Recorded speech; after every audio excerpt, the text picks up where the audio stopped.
안녕하세요. 성공학 연구소입니다.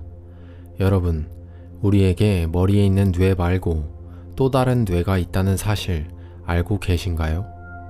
이 뇌는 우리 몸속에 있지 않습니다. 바로 지금 여러분의 가방 속이나 휴대폰 안에 있죠. 제가 지금 어떤 걸 얘기하고 있는 건지 눈치채신 분들도 계실 것 같은데요.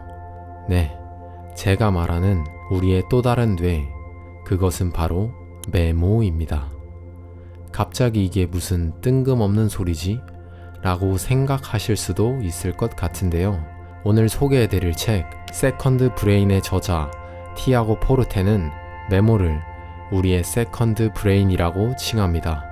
왜냐하면 이 메모가 어느 부분에서는 뇌와 비슷한 기능들을 가지고 있기 때문이죠. 메모, 여러분들도 참 많이 해보셨죠? 메모는 아시다시피 회사에서든 일상에서든 우리에게 매우 유용합니다.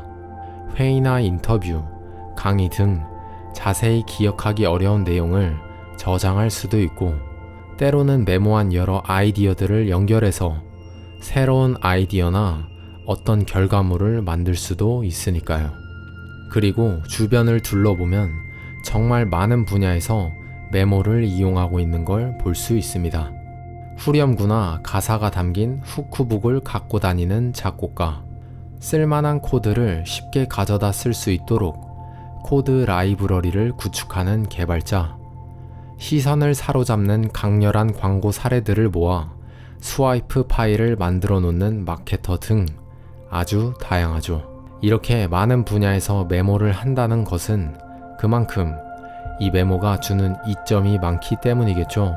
실제 한 연구 결과에서는 메모를 하는 사람이 안 하는 사람보다 업무를 최대 35% 더 효율적으로 처리한다 하더라고요. 여하튼 메모가 이렇게 좋은 점이 많기 때문에 많은 사람들이 메모를 하고 있는 것 같습니다. 근데 잠깐 여기서 제가 여러분들에게 질문 한번 드리겠습니다. 그 메모 중에서 지금 당장 자신에게 필요한 내용을 찾아보라고 하면 과연 몇 분이나 바로 찾으실 수 있을까요? 아마 절반 이상은 바로 찾지 못할 것입니다.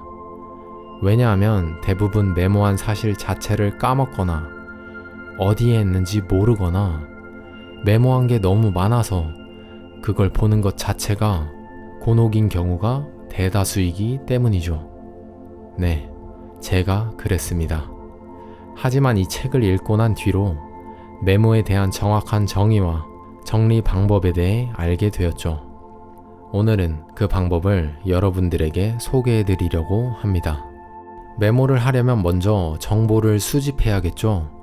대부분 여기서는 어려움을 느끼지 않습니다. 강의를 듣고 있다면 그냥 적으면 되고, 기사에서 담고 싶은 내용이 보이면 캡처해버리면 되니까요. 하지만 이렇게 하다 보면 아까 말씀드렸듯이 해당 메모를 찾는데 많은 시간이 소요되거나 메모량이 너무 많아서 다시 읽기도 전에 지칠 수가 있단 말이죠. 저자는 말합니다. 메모를 수집할 때 사람들이 쉽게 빠지는 함정은 너무 많이 저장한다는 점이다.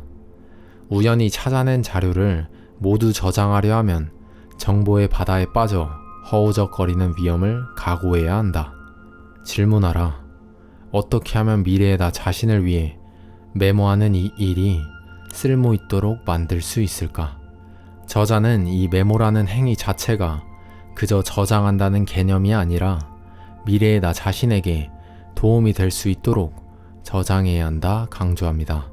즉, 우리가 메모의 어떤 내용을 필요로 할 때 바로 찾을 수 있으며 그 찾은 내용이 정말 우리에게 도움이 되는 정보여야 한다는 겁니다. 그래서 우리는 메모를 시작하기에 앞서 저장하고자 하는 내용이 정말 나에게 필요한 것인지를 생각해 봐야 합니다. 마치 우리가 어떤 물건을 지금 당장 쓰지는 않지만 언젠가 쓸 것을 예상하고 그것을 창고에 보관해 놓는 것처럼 메모를 저장할 때도 어떠한 목적이 있어야 한다는 것이죠.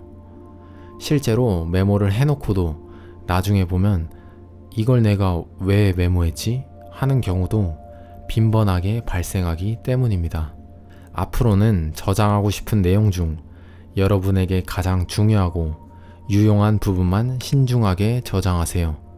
그리고 캡처를 할 때는 화면을 일일이 페이지마다 저장하지 말고 가장 흥미로운 내용이 담긴 스크린샷 몇 개만 저장하세요.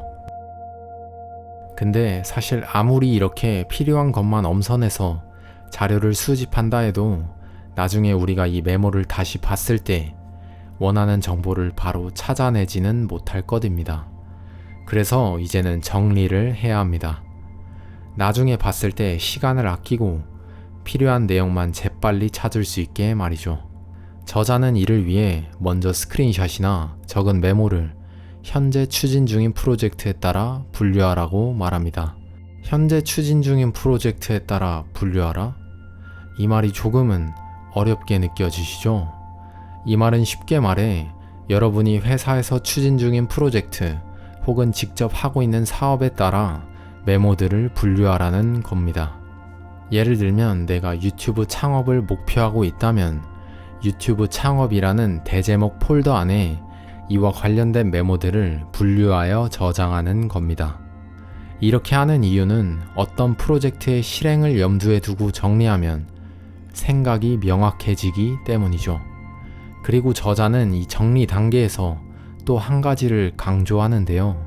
메모의 내용이 프로젝트를 진행하는데 어떻게 도움이 될지, 그리고 정말 유용한 정보인지 아닌지를 한 번 더 생각한 후에 그 정보를 선택해야 한다 말합니다. 즉 처음 수집 단계를 이 정리 단계에서 또 한 번 해서 가장 중요한 정보만 남기는 것이죠. 이렇게 하면 많은 양의 정보가 급격히 간소해지고 단순해집니다. 여기까지 했으면 거의 다 왔습니다. 이제 만든 메모를 최대한 간결하게 만들면 됩니다.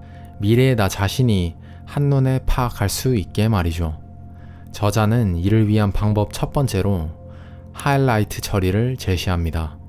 최초 메모의 덩어리에서 무슨 내용인지 힌트를 주는 키워드나 원작자가 전달하려는 내용을 담은 구절, 나에게 특히 더 와닿는 문장들을 굵은 글씨로 처리하시면 됩니다. 그런 다음에 이 중에서도 가장 흥미롭고 놀라운 요점만 찾아 형광펜으로 처리하는 것이죠. 이렇게 되면 나중에 그 메모를 다시 보더라도 문장들이 금방 눈에 띄어 필요한 정보를 빠르게 얻어낼 수 있습니다. 마지막으로 해야 할 것은 핵심 요약하기입니다. 글머리 기호를 써서 이렇게 항목별로 표시하는 것이죠. 이때는 여러분이 직접 말을 만들고 본인만 아는 용어로 정리하셔도 좋습니다. 어떠신가요? 이렇게 하면 나중에 우리가 메모를 찾기도 보기도 정말 편해지겠죠? 무엇보다 이렇게 정성껏 만들어진 메모, 즉 우리의 세컨드 브레인은 훗날 우리에게 좋은 아이디어를 주기도 하고 일을 하는데 큰 시너지 효과를 낼 것입니다. 저자는 말합니다. 최선의 결과를 내야 할 기회가 생긴다면 그때는 책이나 기사를 읽고 자료를 조사하기 시작해야 할 때는 아니다. 조사는 벌써 마친 상태여야 한다. 책을 읽고 새로운 걸 배우고 주변 세상에 호기심을 보이느라 쏟고 있는 지금의 노력을 활용하면 언제 닥칠지 모르는 미래의 도전과 기회에 미리 대비할 수 있다. 오늘은 책 세컨드 브레인에서 말하는 메모가 주는 이점과 효과적인 메모 방법에 대해 알아보았는데요.